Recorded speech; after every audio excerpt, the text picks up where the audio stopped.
And hello, Steeler Nation, and welcome to day one of the Steeler Nation Draft Show. It's more of a big thing this year. Last year, it was just me on a couch for COVID-19. Now we've got a whole host of stars and athletes and draft gurus, all for fun for Steeler Nation. Now it's your chance to be able to watch a draft show that is geared just toward you, that isn't afraid to say what they think about Roger Goodell and Mel Kiper's hair. We'll say it on this show, but we're happy to have you. And we're starting off with an absolute bang because with me is the host of the Yinzhers Podcast for Steeler Nation, Jordan DeFigio, and special guest, outside linebacker for the Pittsburgh Steelers, Alex Highsmith. Jordan, Alex, welcome to the show. Good to be here. Glad to be on. Thank you for having me. Oh, Yeah. we're super happy to have you. And Alex, I know I got to interview you last year when you were first drafted by the Steelers. I was a lot less hairy at the time. Now I've gotten to season myself. You've seasoned yourself. What was it like then playing a full season in Pittsburgh, the Pittsburgh experience, and albeit with all of the COVID-19 restrictions that you had to work through? Yeah, it was awesome. I was just super blessed and, so honored, to be a part and be drafted by this amazing organization. I know the history and just everything about Pittsburgh, the Pittsburgh Steelers is just so awesome. So when I heard my name called that night, that was the place I was wanting to go to all night. And when I heard my name called and I saw it was a PA number, I got super excited. And so it was just a blessing to be a part of this organization. I'm just so thankful and blessed and honored to have the platform that I do. And it was just an awesome year. We started off great, didn't finish the way we wanted to. That's where the step we'll, got to take this next year is to, finish strong in the year. But, it's still an awesome year, and enjoyed it a lot, even though COVID, I didn't get the full experience, like a lot of guys, like the guys usually do for drafts, you get to come tour the city and see all the fans and stuff like that. But even though, there weren't, any fans of the stadium for most of the games, I still felt the love. I still remember when I got drafted and just all Steelers Nation saying, "Hey, welcome to Steelers Nation, Alex." So I could just immediately feel the love, and so I'm just so excited, for this next year and just reflecting on 1 year. Seeing how hype we would get on the field, with no fans. I can't wait to see what it's going to be like. Especially, I can't wait to see what a Renegade is going to be like with a full stadium. So I'm excited for that, and I know my dad and my mom are too, and so I'm just excited for the year ahead. Well, let's show Steeler Nation quickly what it was like for you on draft night.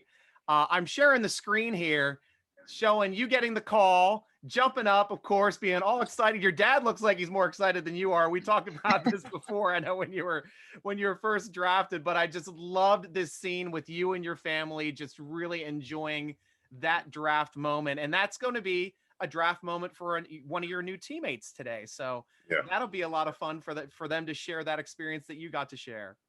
Yeah, it's awesome. It's like seeing my excitement that night, looking back on it, it's just crazy how fast time has flown. It's crazy. It's already a year later and, time's going to keep flying by, but just trying to soak it all in and just be the best that I can be every day. And once again, just blessed to be a part of this organization. You saw my excitement, my parents' excitement, my girlfriend's excitement. So it was an amazing night. It's truly a night I'll never, ever forget. Oh, that's awesome. And I know Jordan has a question for you as well. Yeah. So honestly, dude, you were so much fun to watch last year. Whenever Bud went down and they called your number and you filled in, seriously, you were electric. And to have that to watch, because like Bud was incredible, but his first couple seasons he struggled a bit. So when you entered the equation and you like picked up, like you had been playing for the team for years and years, you knew the system, you seemed comfortable. It was a lot of fun to watch you play. But now going into this your sophomore season, you are taking over for Bud Dupree. Like that, those are some pretty big shoes to fill. So what is that like from your perspective? Do you feel any type of pressure to live up to that expectation, or are you kind of just taking it a day at a time? Like I'm going to go out there, I'm going to do what I can do and help the team in whatever way I can. I'm just taking a day at a time. I'm just thankful and blessed for the opportunity that I have.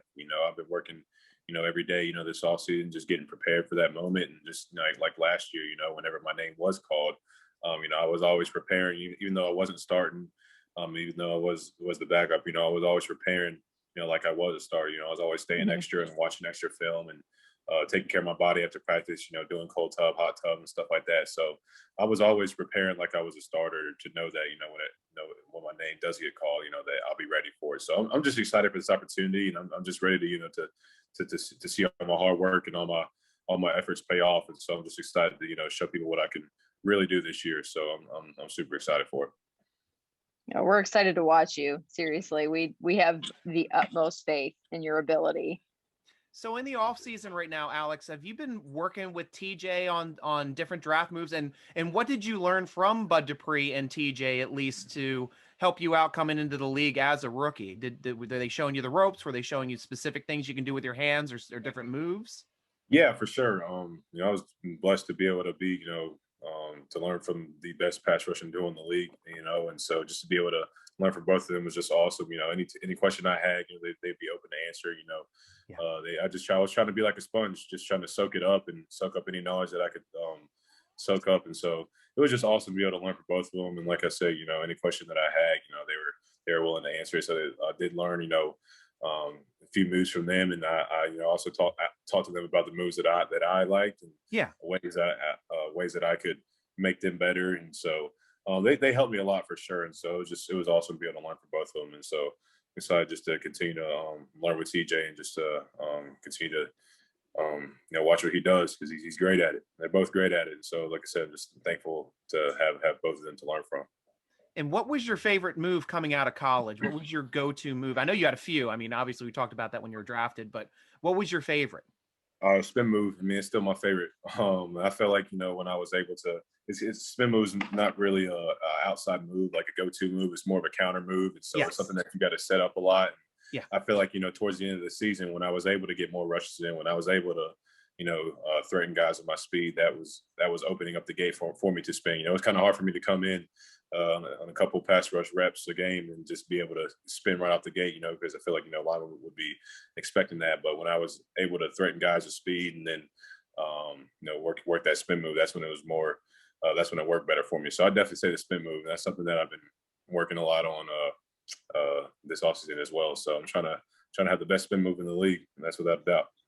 Nice. And that's great to see, because obviously we knew that both Bud Dupree and TJ Watt have a variety of moves that they use and excel. So, and we saw you utilizing a lot of different moves as well. So what is the toughest one right now to learn for you to get comfortable with?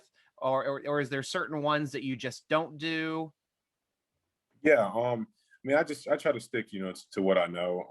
I think the main thing for me this offseason is just improving my get off. I feel that there's times last year, where I was kind of hesitant and slow off the ball at times. I know that I can be much faster. And so just continuing to work on that, that's part of my daily thing that I do, is just working on get offs. And so I just want to continue to get better, because that's where pass rushing starts. If you don't have a good get off, the offensive line is going to get to a spot. It's going to be that much harder to beat them and get to the quarterback. So it all starts with the get off, and then you react to what the tackle's giving you. So that's the main thing I'm working on this offseason. Nice. And Jordan, did you have a question for him? Oh man.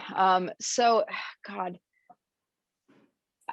I'm just curious, like going into this season as a starter, is there a particular offensive line that you're looking forward to facing the most, looking at the Steelers schedule? Because obviously there are teams that are harder, easier, whatever, but I would guess that you would want that kind of challenge going into your first season as a starter. You're up for it, you're ready for it. Is there a team that you're really looking forward to facing? I always love playing, the AFC North teams in the division. So I always love going against them, because those are always good matchups. So I'm looking forward to those for sure. But overall, I'm just looking forward to every matchup. Just really want to take it week by week. Whenever the schedule comes out and everything. And so just want to be able to just be the best that I can be every week. Just get pressure and get sacks. Like I said, apply pressure and get sacks every week. And so, but I'm looking forward to every game. But really, those AFC North games are the ones that I'm always the most excited for. Yeah, those matchups are always solid. So good. Yeah.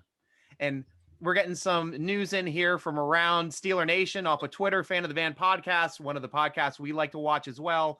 Saying Alex Highsmith going to have a great career in Pittsburgh. So giving you a lot of support here on Steeler Nation. Robert giving me some grief about wearing a black jacket. So said I should wear a gold jacket so it doesn't blend in with the blanket behind me, but I'm not a Hall of Famer yet. I can't wear the gold jacket. I'm sticking with the black. It looks good on you. Cheers. Thank you very much, Alex. I appreciate that. Scott Wells on Facebook wants to know, do you wear your jersey to the grocery store? Not to the grocery store. No, do you wear it other places? I really just try to wear it, when I'm on the field and in practice. That's really about it.